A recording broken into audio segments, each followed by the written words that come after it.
Welcome back everybody to another video from EICMA in Milan, the biggest and best motorcycle show in the world, and we're back at the Honda stand for a look at this, the CB1000 Hornet SP. We asked you which bikes you wanted us to cover, and this was absolutely the most common one, and I think for one good reason, and that's the price, which looks incredibly tempting. It was announced a couple of weeks back, so we knew a lot of the details, but this is actually my first time seeing it physically in the flesh, and so here we go with my first impressions and everything you need to know about it. Now there are a few things that separate this bike from the standard CB1000 Hornet, this SP model, and one of them is the engine, where they've actually given it a little bit more performance. The base bike was already pretty good, but this one makes 155 horsepower at 11,000 RPM and 107 Newton meters of peak torque at 9,000 RPM. So that's 5 more horsepower for the SP, 2 Newton meters more peak torque, and so it should be a pretty rapid bike for this sort of price point. Thing is though, the engine between the two bikes is absolutely identical. The thing that makes the big difference is the exhaust control valve. So when the revs pick up, the valve opens, and that means the engine can breathe freer, and that's what gives it that extra torque and also that extra horsepower at the top. One would hope as well, when you've actually got it out on the road, it might sound a little bit louder when the engine's singing too, which would be a nice secondary benefit. Now you've got an up and down quick shifter, fitted as standard, slip assist clutch, 6-speed box, all that good stuff, and I'm really looking forward to trying this bike and seeing just how quick it is. Another thing that I think is pretty impressive for the price point is the fact that it's got a comprehensive suite of tech with a really nice cockpit. So it's a 5-inch full-color TFT display like you'll see on some of their other bikes. It's not necessarily the most emotive design in terms of the graphics and layouts, but it is really easy to read, and also it's got some really good functionality. So if you use the Honda RoadSync app, you can hook it up and get calls and music and stuff like that and control it through the switchgear, as well as turn-by-turn navigation prompts. And it's also where you'll manage the riding modes and rider aids. So there are 5 modes as standard: rain, standard and sport, and they're all going to vary the engine braking, the throttle response, the level of traction control as well, and there are 2 custom slots where you can dial your own settings. So really impressive stuff. New switchgear, should be easy to navigate, and like I said, I think another good strength of this bike. Now look, to show you those shots of the cockpit with the bob cam, I was using the DJI Osmo Action 5 Pro, their latest and greatest, and so we say a massive thanks to DJI for supporting the channel and making our EICMA coverage possible. This is a fantastic camera for recording and capturing and sharing your rides, because it's super light, super small, so it doesn't feel heavy on your helmet, and also the image quality second to none, the best battery life in the class, and also a brilliant magnetic mounting system that makes it really easy to move around. So look, do check out the links down in the description below to find out more, and once again a massive thanks to DJI for supporting us and making our coverage possible. Now look, there are a few other key upgrades for this bike versus the standard model, this SP version, and one of them is with the suspension. Now I believe the fork might be the same, so it's a fully adjustable upside down fork from Showa, 41mm in girth, separate function, big piston, although you will notice it is gold anodized on this bike, whereas it's sort of silver on the standard bike, so it does look a little bit more fancy. Thing is though, it's on the shock where you do get the upgrade. It's an Öhlins TTX 36 shock,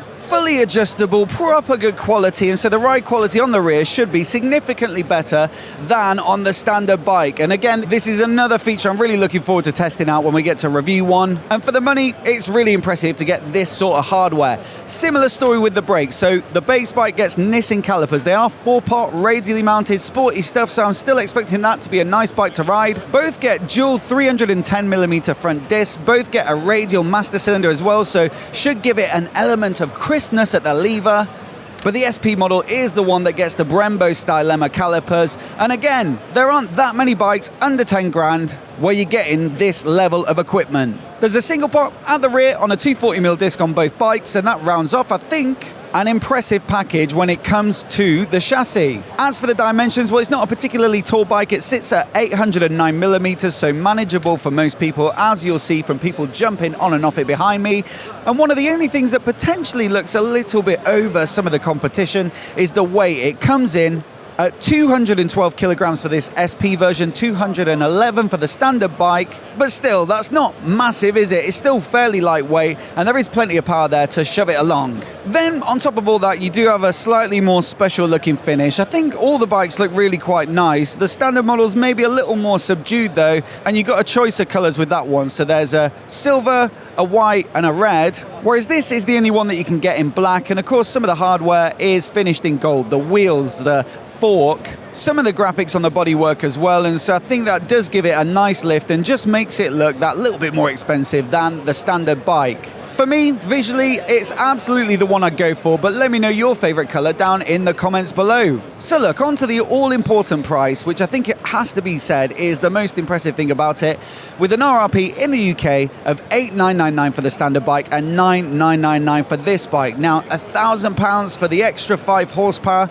the Brembo style armor brakes, the Olin shock is, I think, really good value for money. And if you try and upgrade just one of those things, get some Brembo calipers or an Olin shock, it's probably going to cost you at least that. Then with the extra fancy look, I think it's definitely worth it, and I'll be very surprised if they don't sell absolutely shed loads of these SPs in 2025, although it still depends, I guess, on how good it is out on the road, and we'll be definitely looking to get hold of one as soon as possible to give you a proper review. But in the meantime, here's some quick Bob scores to round us off. And I've gone 4 out of 5 for performance. I mean, it's not quite like super naked territory, but on this bike, with the quality of suspension, the quality of the brakes, 155 horsepower on tap, you know, it's still gonna be, I'd expect, rapid. 4 out of 5 for features as well. Again, you know, there's probably other stuff that more premium bikes have, maybe more advanced electronics, but considering what you're paying, you're getting a lot of good stuff with the dash, the connectivity, the modes, and some of the custom slots. And then I think, I'm going to go 4 out of 5 on styling as well. I really do think it's an attractive looking bike, and you can just see how many people are crowded around and having a look at it. And so again, with the context of the price, you've got to say that is a classy looking bike. Affordability has to be 5 out of 5 as well. Sub 10 grand for this spec of bike is super impressive, and I don't know that there are many manufacturers that can quite offer this level at this price point. Take some of the competition. The closest thing has to be the GSX S1000 from Suzuki. That's $11,999. The MT10 is $14,316. A BMW S1000R starts at $13,760. A Speed Triple 1200 from Triumph, £15,795. A 1390 Super Duke car, $17,999, twice the price of the base non-SP model. So hats off to Honda for offering such good value for money, and I think that gives us a 17 for our total score, which is the highest yet, and puts it at the top of the table as one of the most anticipated bikes ahead of 2025. As always though, I'd love to know what you think of it, so do let me know down in the comments below. I always enjoy reading your feedback on these EICMA videos. And if you want to see the rest of our videos here from EICMA, I'll put our playlist on the screen now so you can catch up with them all. Do hit subscribe if you want to see all of our content as soon as it goes live. We've got more shows coming soon with Motorcycle Live in the UK in a couple of weeks. A massive thanks for watching this one though, and we'll see you next time. I'm actually just polishing off the edit on this one back in the UK. My voice has gone a bit, as you can tell, from all the videos we've made. But I just want to say this is the last one to go out. So a massive thanks to everyone for watching, commenting, supporting, and all that good stuff. It really does mean a lot, and we really love all the interaction on the channel. And we'll see you with the Motorcycle Live stuff in a week or so.